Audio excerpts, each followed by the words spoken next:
कि वो बाहर निकलते रस्सी टूट गई, जिससे जैकी और टेलर को काफी चोट भी आई। टेलर ने दूसरी रस्सी खींची, लेकिन वो भी कटी हुई थी। उन सबको लगने लगा कि फर्बी ने रस्सियां काटने की शरारत की है। उन्होंने रेडियो के जरिए फर्बी से बात करनी चाहिए, लेकिन उसका कोई जवाब नहीं आया। कुछ देर बाद उन्हें हल्की आवाज सुनाई दी, जिसमें फर्बी मदद मांग रहा था। अब उनके पास कोई रास्ता नहीं था, इसलिए उनके ग्रुप ने जख्मी जैकी को वहीं छोड़कर गुफा में आगे बढ़ने का फैसला किया। गुफा की दूसरी ओर उन्हें कटी हुई रस्सी मिली, जिसके साथ फर्बी की लाश पड़ी थी।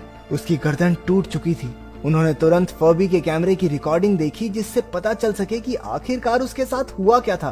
फर्बी ने हॉपर के पिता की डायरी से पढ़ा कि गुफा में ऐसा जादुई पानी है जो किसी भी बीमारी को ठीक कर सकता है, और क्योंकि हॉपर की बहन एक लाइलाज बीमारी से जूझ रही थी, इसीलिए उनका परिवार पानी की तलाश में यहाँ तक आया था।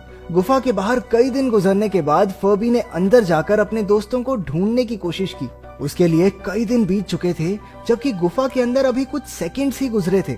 जैसे ही फर्बी अंदर गया तो उसकी रस्सी टूट गई और वो जोर से नीचे आ गिरा।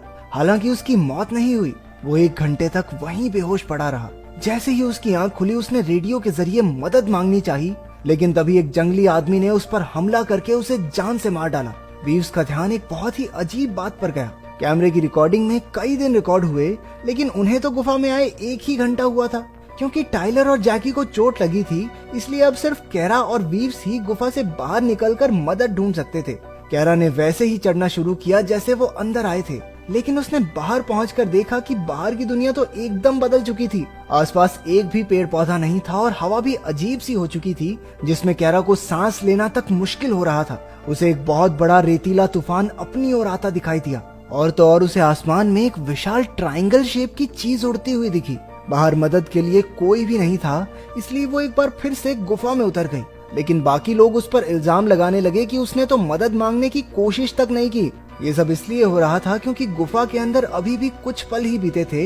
हालांकि वो तो बाहर पूरे 30 मिनट बिताकर आई थी। इसके बाद वो सब समझ गए कि गुफा के बाहर का समय गुफा के अंदर के समय के मुकाबले काफी तेजी से बढ़ रहा है, जिसकी वजह से अंदर की चीजें बहुत धीरे हो रही थी। टाइलर ने बाकियों को समझाया कि इसी वजह से उनकी रस्सियां टूट रही थी, क्योंकि बाहर का समय तेजी से गुजरने की वजह से रस्सियां भी पुरानी हो गई थी। ये सब सुनकर वीव्स ने एक बार फिर से फर्बी के कैमरा की रिकॉर्डिंग देखी। उसे समझ आया कि सूरज की दिशा बार बार बदल रही थी। तेज रोशनी का मतलब गर्मी का मौसम और धीमी रोशनी का मतलब सर्दियों का मौसम था। ऐसा लग रहा था जैसे 1 महीना 1 ही सेकंड में बीत गया हो। इसका सीधा मतलब ये था कि गुफा में हर एक सेकंड बीतने पर बाहर की दुनिया का पूरा 1 साल बीत जाता था। यानी कि उनके गुफा में आने के बाद से धरती पर 5400 साल बीत चुके हैं। जब कैरा ने एक बार